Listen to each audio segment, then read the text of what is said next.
Right, 12 June 2021, and I'm joined by Senator Khaliphani Phugeni. How are you, sir? I'm good, Kambakwe. How are you, and how are the listeners, wherever they may be? Yeah, before you shoot with your Fantastic. questions, yeah, before you Yes. shoot, last time when I was here, I think I spoke about Dr. Muzi and one of his friends. It turned out that the information which I had heard was misinformation. So I'm very sorry to Dr. Muzi and his friend. It was not true reference to him and his friend. Okay, no problem. I'm sure he understands. But yeah. I think let us quickly go through what we need to discuss today. Okay. And before I do so, before I go into that topic, I want to play a little clip, and then I'll ask you some questions. Okay. Yikuthi kumele simobilizande sirecruit abantu abaningi ukwenzela sibe abaningi phela ku MDC-T sihambe siyevota angithi sihambe siyevota sikhiphe izandla singene thina kuhulumende silinike impilo ezinjani ezinhle yikho ke ngiyalikhuthaza abadala bami ukuthi hambanini liyamobilize abantu abaningi lihambe ku voter registration ngokuthi kwazela ukuthi sivota sibanengi kumele. Right. I know she's saying very strong and powerful words. Yeah. But there was something very interesting that I saw and which I think many people are looking at. There were so many people at this gathering compared to when President Douglas Ngonzora was in Bulawayo. I think you can see what is happening here. You know why I'm laughing? Yeah. You seem to be celebrating and saying Phugeni is no longer speaking for Khuphe Dam, but why don't you call them? What do you want from me? What do you want from me? I get you. Okay. You were the one saying, hey, if he speaks for the Khuphe, it's going to be recalled. And such draconian utterances and attitude. Why do you want me to speak for her now? What has happened? No, I'm just asking the question of, there were so many people here. What is happening? Are you guys deliberately bringing the big numbers when it's Dr. Khuphe and less numbers when it's Senator and President Ngonzora? No, I lost a very good friend of mine and a pastor early this week.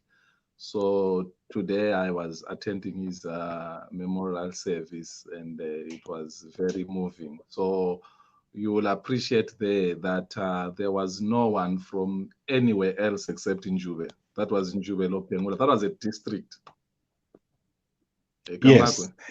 That was a district. But you are escaping my question. Wait, no, just be patient. Be patient. Yes.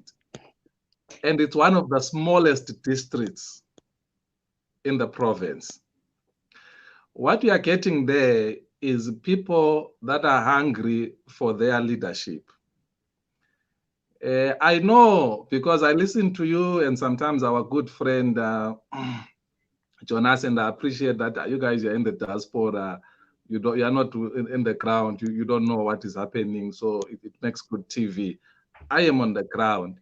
I listen to people every day, all over the country. So I've privilege of this platform. So almost everyone now has my numbers, and people contact me throughout the country. People are clear why they love her so much. She has never stolen anyone's money. She has never encouraged violence. She has never engaged in any of this sexism, tribalism. She has never spoken democracy during the day and acted undemocratic at night. She has never abused her office. She has never threatened anyone with anything, really. So you are looking at a person that Zimbabweans love, and Zimbabweans want to identify with, and Zimbabweans see that there is a future here if we could have this type of leadership. That's all there is to it. there is nothing that some of us have to do which you are accusing us of. If people know, or when people hear that Dr. Khuphe is going to be here, they come in their numbers because they just love what she represents and what she stands for. Okay, so she's got a big support in Bulawayo. No, she's got a big support throughout the country. Yeah. I'm sorry to interject. I'm very, very sorry to interject, my friend. I don't know if you know that she does chair some of these public hearings in Parliament.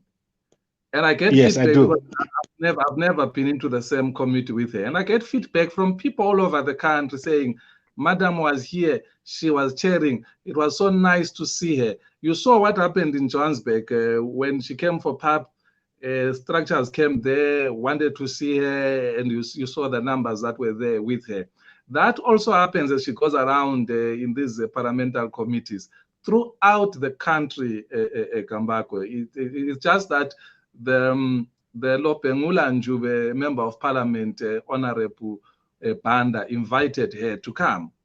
And I can tell you, you can have the same event in Masringo, you can have the same event in Manicaland, you can have the same event in Midlands. You will find the same numbers, if not more. I have people that call me on weekly basis from Mashonaland. And all they do is they ask me, how is mommy? Tell her we love her. And some of them, I promise them that I will remember to call you when I'm with her. And I'm very sorry to them because I have not gotten the opportunity to do that. But the point I'm making is that you are looking at a leader that people know who she is. They know what she stands for. They know what she has done for them over the years. So it doesn't matter the amount of propaganda, malicious as I may add, that has been thrown on her way, and the barbaric nature of the opposition that has been shown towards her.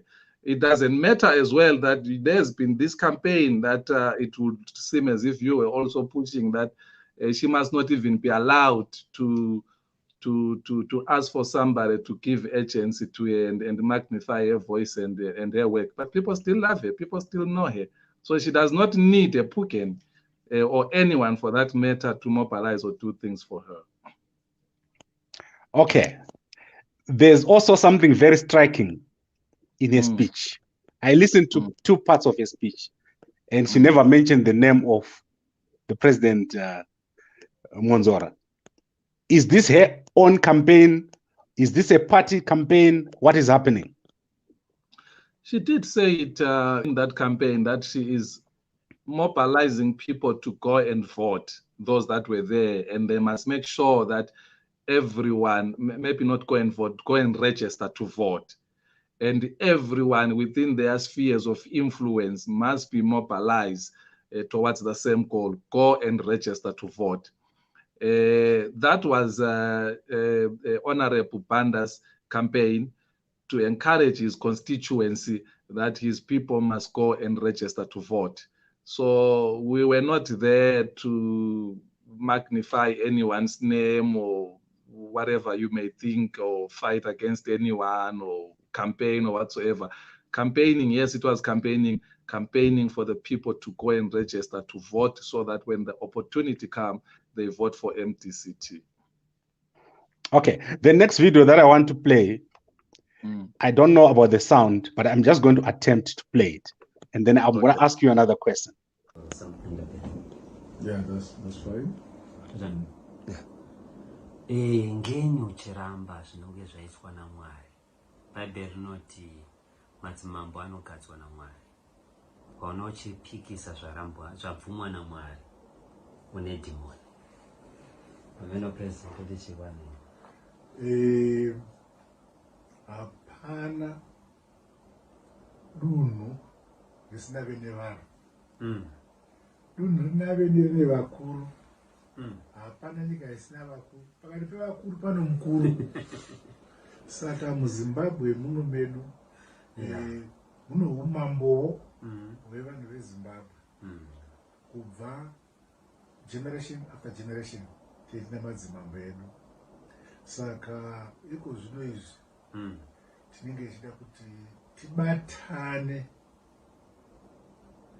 Ini semutungamiriri wenyu neshure yekuti umwe noumwe ashanda achisumudzira nyika ino tiri murunyararo. Ndo runoita kuti Mwari afare atipe makomborero nekuti ringe chini takanyarara takabatana. Ndozvodiwa naJehovha pamusoro kudenga. Sure. Twaba, God bless you.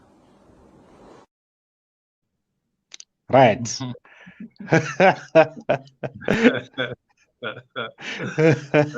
Okay. I can't stop laughing. Okay. What are your views on this? Well, I don't know whether it's called color blocking, but I think Pashin Java there was wearing a curtain. Ouch, excuse me. Well, maybe it's color blocking.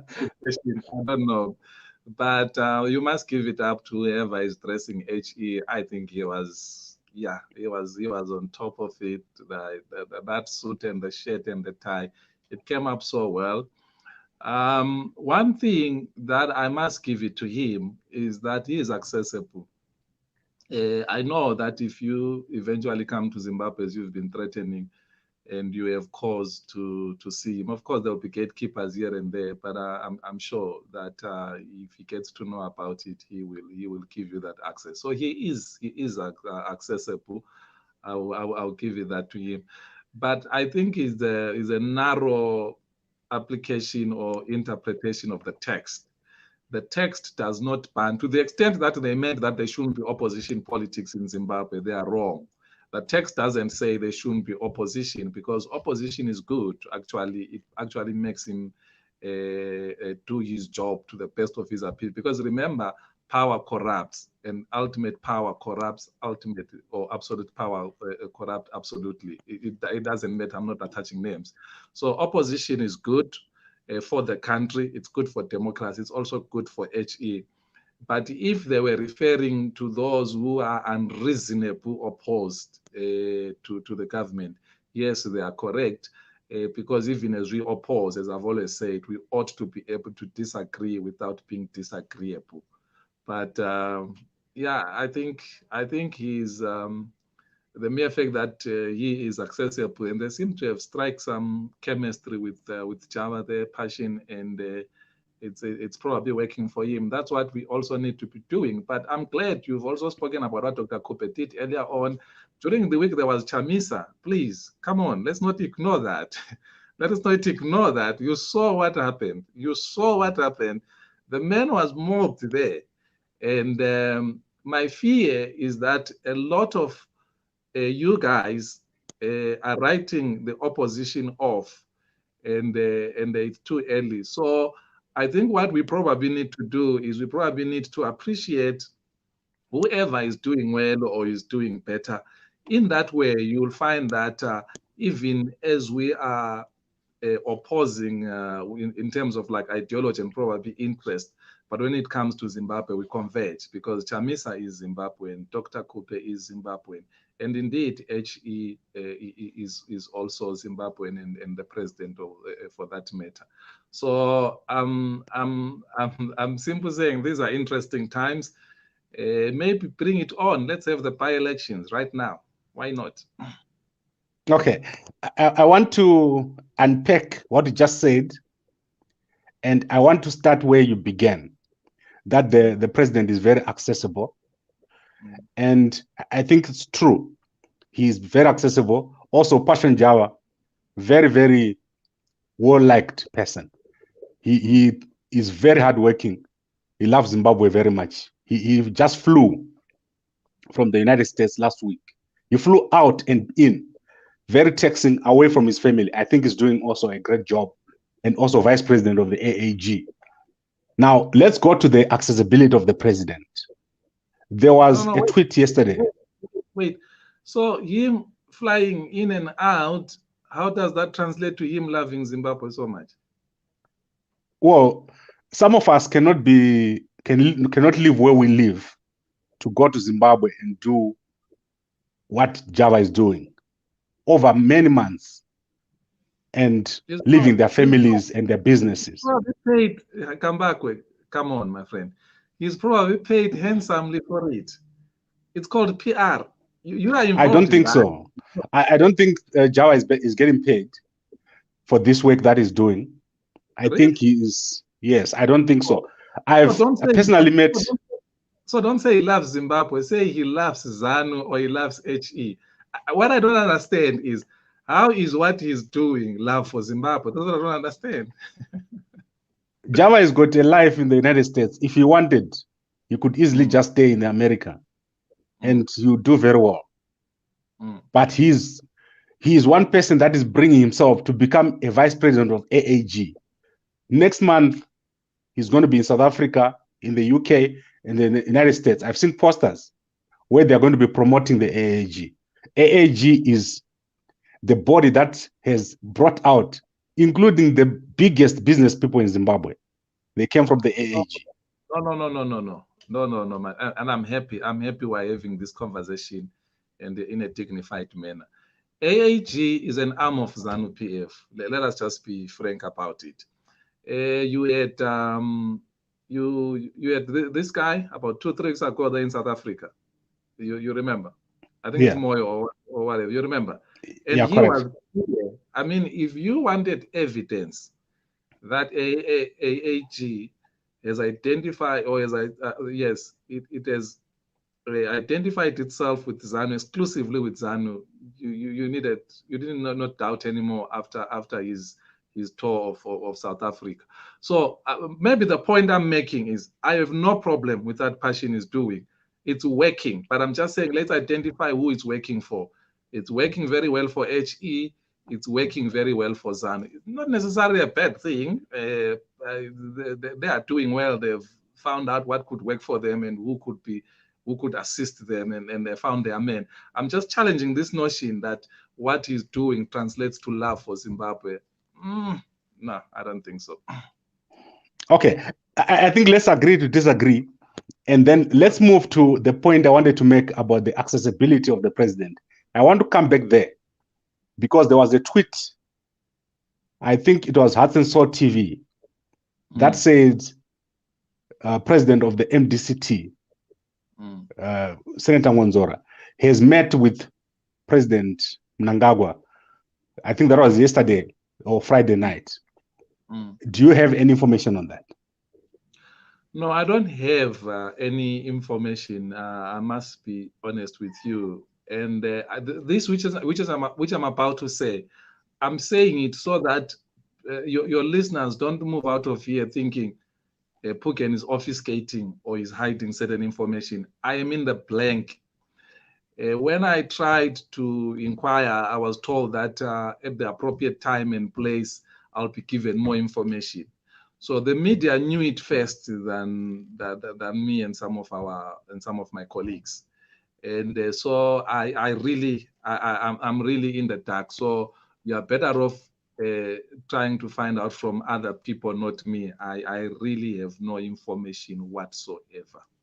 The only thing that shocked, remember there was a press statement earlier on, which seemed to speak about lust and that there is negotiation between us and the MDC alliance, and it attacked ZANU, and then the next thing there was that tweet. So I'm as confused as you are, if you are confused, but I think I suspect you are even more informed than myself.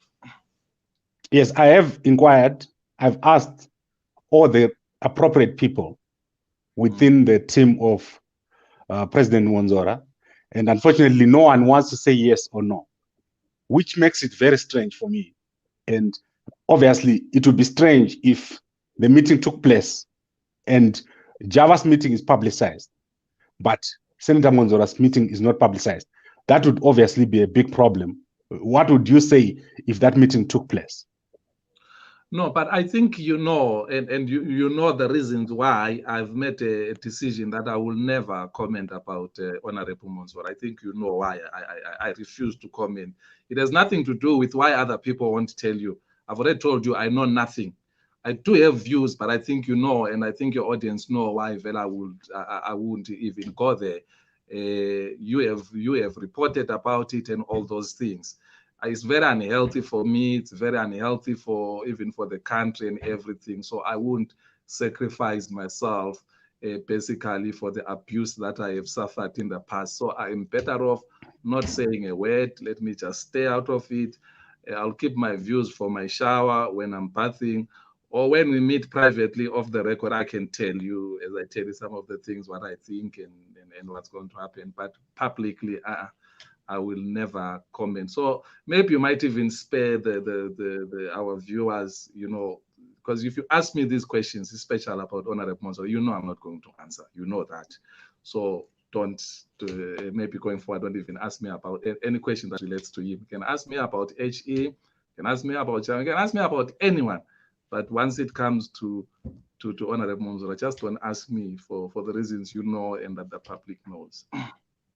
Okay, it's fine. I do understand. But anyway, I want to obviously display the tweet that he just put out less than 5 minutes ago. He's passing his condolences on coach David Yogi Mandigora. He also turned 53. That is president of the MDC-T, Douglas Monzora, Senator Douglas Monzora. He turned 53 this week, celebrated his birthday. Oh, and happy birthday, Mr. President. Oh, okay. And then, obviously, as we come to an end, there are two key issues that we want to touch on, but we want to go on the issue of Dr. Khuphe. Is she going to contest in the upcoming Congress, General Congress of the MDC? Well, I don't know. I think I told you last time when I was here that if the conditions don't change, if it's still toxic as it was, I personally wouldn't even think that it's worth it or advise it or whatsoever. So it's something that we really haven't even gone through or spoken about it. The things we spend our time on, Kambakwe, you spend some time with us in South Africa. What we really worry about is the people of Zimbabwe. How can we uplift them? And you even saw when we were there at PAP, the fight to make sure that that the whole rotation system comes into play. And at this time, I must really pay homage to Honorable Barbara. She really represented us well. I am so proud today of her and what she went through. And she prevailed at the end of the day, because now that the elections have been postponed to October, definitely the AU will have an opportunity to come in. And once they come in, I know that they will insist on that rotation process or procedure, which will then allow Southern Africa and Northern Africa also to be represented in the highest decision-making structure of PAP. And as I've already said it last time in that interview with you, that we need to take lessons from there, that constituencies that have been so long be marginalized and been denied opportunity to lead, we also learn that it is not democratic, it is uncivilized, it is backwards to exclude people simple on the basis that they are few in number. Okay, then obviously as a follow-up to that question, if Dr. Khuphe was to not contest, you are obviously a very young member of the MDC-T. Are you eligible to contest in that position? Well, I'm not young, Kambakwe. Well, anyway, it's not in my thoughts. By the way, like I'm told, it's something that we have never canvassed. But just for clarity for you to know, no, I am very much. I think some of you forget that I was in the shadow cabinet of Dr. Morgan Richard Tsvangirai. Some of you forget. I sat in that cabinet, and he was clear on what he wanted. I even had already prepared a paper for him, or that he had requested me to do. And he was clear on what was supposed to happen in the event that he would have succeeded in the 2018 elections. So now what that tells you is that I was one of the most senior people in the party. I was very, very senior. Because when you're in the shadow cabinet and it's clear that when you become government, you're going to be cabinet, you're basically going to be running the country with the president. So I know that because I was not a spokesperson, I wasn't always in the media space and all those things, then people think, you know, some of them is just through prejudice. They think I just came in when Dr. Khuphe was there. No, I was sitting in that shadow cabinet every now and then with the likes of the People's President and other top leaders of the party. Okay, so that's a yes. If Dr. Khuphe doesn't contest, you will definitely challenge President Monzora for that position. No. I said that's not even something that is in my mind, but I was just addressing the issue of saying seniority-wise. I was just trying to tell you that I'm not a lightweight. I'm also senior. I'm not in the level of Dr. Khuphe. Make no mistake about that. No, not at all. But I just wanted you to know that I am not a lightweight. I already, in the previous administration of Dr. Morgan Richard Tsvangira, I was already in the executive, which was going to be the executive of the country, not only the party, of the country. Okay, I'm happy with the answers, and I want to end with what has happened today. The Vice President, General Chiwenga, has announced that the ban of public gatherings. Have you seen that announcement? Yeah, I saw it. Even as I was preparing to come here, I picked it a bit, and I'm actually very happy. This week, I'm back. I lost two people who are very, very important. I've already told you about a pastor friend of mine whom I was attending his memorial. The other one is our Zimbabwean here, a great musician, a young man, I think of 51 years old, also succumbed to COVID. So everything that can be done to secure lives, it has to be done. But here is a problem which I have. I have problems with that. We put these bans in place, and then we relax them somehow for political gatherings, and people end up dying. Like, I'll give you an example. You know that at our EOC, one person at least that we know of died, contracted COVID there and died. I don't know how many others that might have gotten it and died or passed it to other people who died. So I'm simply saying, we know that this thing kills. We know that the virus itself does not travel. It's people who travel around who then pass it all off. So these bans must be thorough and they must be real. This thing works. Right now, me and you are having an interview. You are in Johannesburg. I am in Zimbabwe. And the whole world can hear us. We must ban these things and even ban meetings. We must ban meetings. We must ban meetings. By elections. Yeah. Of course, you can't have by-elections in this environment. What's going to happen after that? You want to be burying people like what is happening in India, like what happened in America under President Trump. You don't want to do that. Now, if countries which have such advanced medical delivery systems backed it in the manner which they did, why would you expect Zimbabwe, which have got a system which is crumbling anyway, put itself through that to achieve what? To achieve what? Okay, I get you. I think let's keep this for next week. I'm sure there'll be more developments in this coming week. I would like us to conclude. Is there anything else that you would like to say before we close? Of course, you know, I'll go back to COVID to say to our people, the third wave, the much touted third wave is coming. Please, let us do everything in our power. One life lost is one too many. No one must die.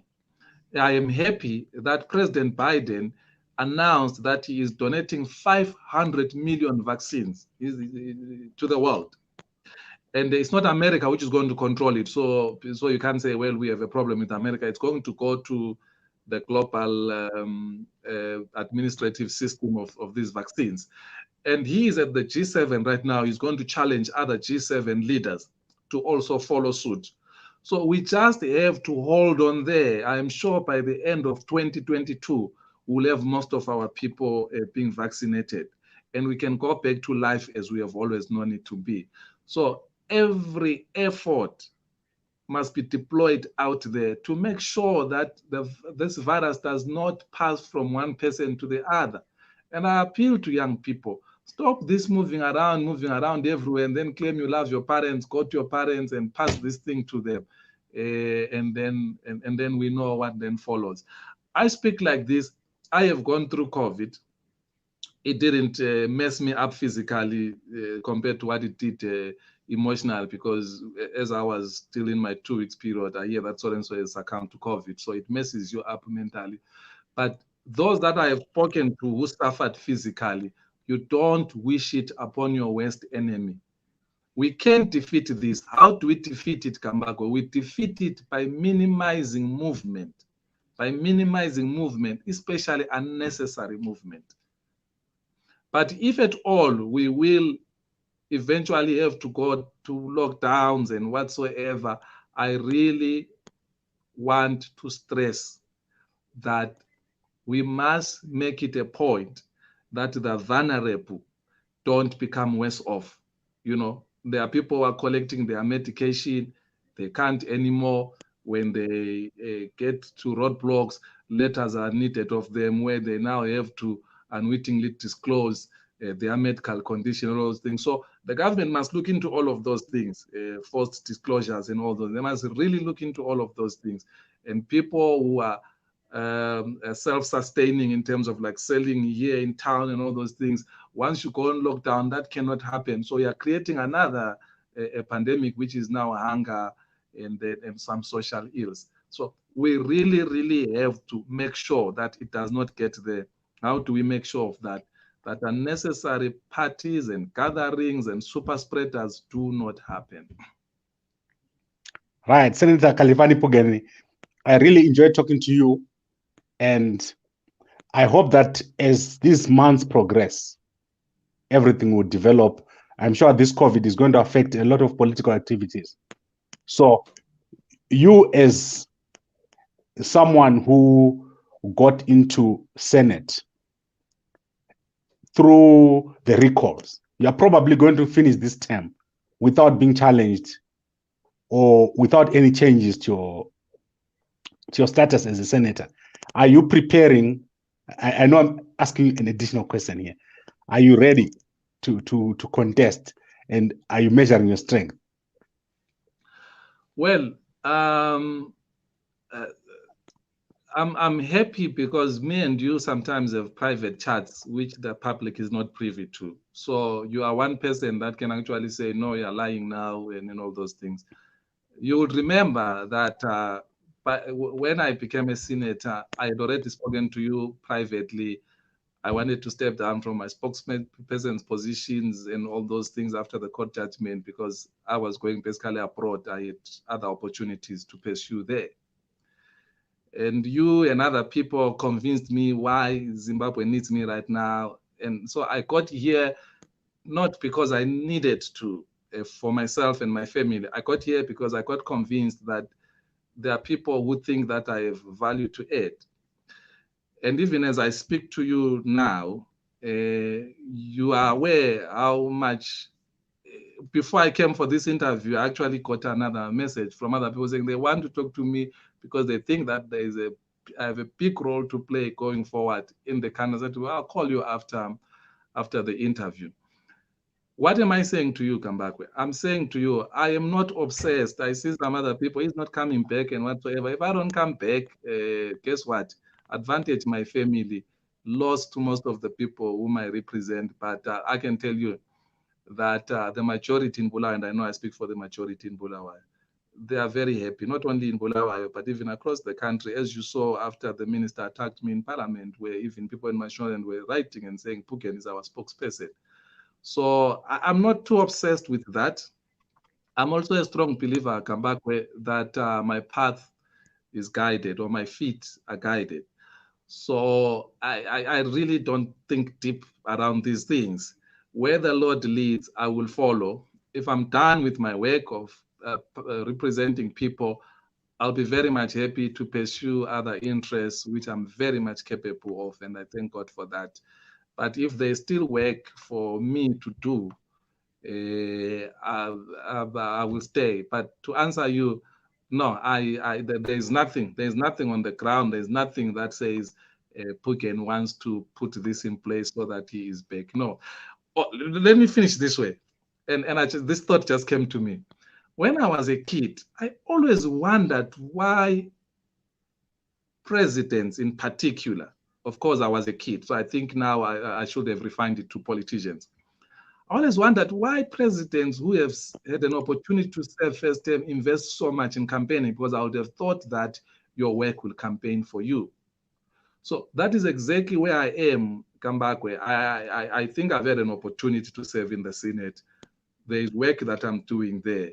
That work should speak for me. If people think I'm doing a good job, it's upon them. It's incumbent upon them to make sure that I come back. If I'm not doing a good job, it's also incumbent upon them to make sure that I come back. But I'm not going to waste money, try and throw money and try and convince people and cheat people and whatsoever. I'm not that type of a person. So my work is the one that should tell you and the rest of other people whether I should come back. And if I am not doing well, don't waste your time, and I should not waste my money trying to convince people when I have an opportunity to serve. My service should campaign for me. Right. Senator Khaliphani Phugeni, thank you very much for joining me this Saturday as usual. And for those who want to contact you, the number is on the screen. They can WhatsApp you tomorrow or later today with their questions. And in terms of MDC Alliance representatives, we've got a slot for them on Sundays. If they're available, I always talk to them. So there's no one who doesn't get an opportunity. I see a lot of people complaining to say that we don't bring them here. Thank you very much, Senator, and we'll talk again next week. And you must bring EFF Zimbabwe as well. I'll do so if I can get them. You will get them. I'll make sure of that. EFF Zimbabwe, everyone who needs to speak, let's allow this platform for Zimbabweans to speak. They disagree, that it's okay, but let's just bring every voice that is available. Sure. Thank you very much, Senator. Thank you, Put. Bye-bye. Bye-bye.